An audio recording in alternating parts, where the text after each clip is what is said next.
Друзья, всем привет! Вы на канале Сладкий Мастер. Поздравляю всех с наступающим светлым праздником Пасхи. И хочу поделиться рецептом пасхального кето-чизкейка с шоколадом. Пасхальный чизкейк — это очень вкусный десерт, который можно приготовить на Пасху для всех любителей крем-чиза и шоколада. Кето-чизкейк не содержит в себе сахар и простые углеводы, а потому он отлично подойдет для всех, у кого плохая толерантность к инсулину, либо кто придерживается кето-питания. Рецепт также адаптирован для людей с сахарным диабетом ввиду того, что он не поднимает уровень глюкозы в крови и не стимулирует выброс инсулина. Вкус пасхального кето-чизкейка — это гармоничное сочетание сливочной основы и шоколадной начинки с шоколадным ганашем, который принесет много радости и положительных эмоций всем, кто пробует этот десерт. Это настолько просто и быстро, что приготовить это пасхальное угощение не составит труда. А учитывая, что вы готовите на канале Сладкий Мастер, десерт получится стабильный и вкусный. Друзья, более подробное описание рецепта,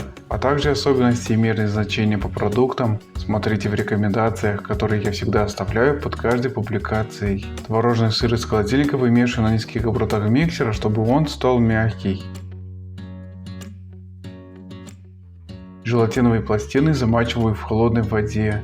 Все особенности на желатин в порошке я указал в рекомендациях. Для приготовления кето-чизкейка я буду использовать вот такую разъемную пасочницу. В пасочницу вставляю марлю, предварительно свернутую в 2 слоя. Сливки разогреваю до горячего состояния в микроволновой печи. При отсутствии микроволновки разогрейте сливки на плите.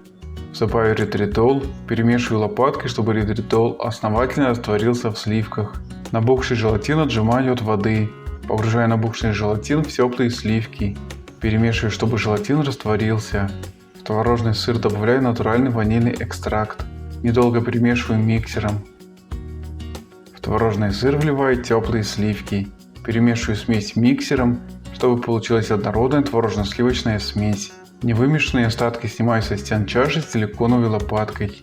Окончательно перемешиваю ингредиенты миксером. В творожно-сливочную смесь всыпаю шоколадную крошку, которую я предварительно получил, пробив холодный шоколад в блендере. Слегка вмешиваю крошку в творожно-сливочную основу. Творожно-шоколадную смесь вливаю внутрь подготовленной пасочницы, установленной на плоской тарелке. Осторожно накрываю марлей. Убираю пасочницу с творожно-шоколадным суфле в холодильник минимум на 5 часов до полного остывания. После охлаждения снимаю с верхушки пасочницы марлю, отделяя ее от суфле. Сверху укладываю тарелку и переворачиваю конструкцию сверху вниз. Открепляю замки пасочницы, отделяя стенки от марли. Окончательно извлекаю марлю от творожного суфле. Кето-чизкейк убираю в холодильник. Для шоколадной глазури шоколад растапливаю в микроволновой печи. Перемешиваю, чтобы получился однородный жидкий шоколад.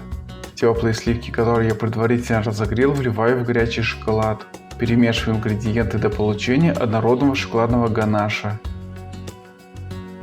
Шоколадный ганаш осторожно наношу на поверхность чизкейка. И после глазирования убираю чизкейк в холодильник на 15 минут, чтобы глазурь застыла. Пасхальный кето-чизкейк — это очень изысканный десерт, который подарит вам много радостных моментов своим восхитительным вкусом, в котором гармонично сочетается творожно-сливочное суфле с ярким вкусом шоколада. Приготовьте кето-чизкейк, и он станет хорошим украшением вашего пасхального стола. А учитывая, что он не содержит сахар, это отличный выбор для всех, кто не потребляет простые углеводы и не стимулирует глюкозу в крови. Спасибо, мои дорогие, за подписку, лайки и комментарии. Тем самым вы продвигаете канал.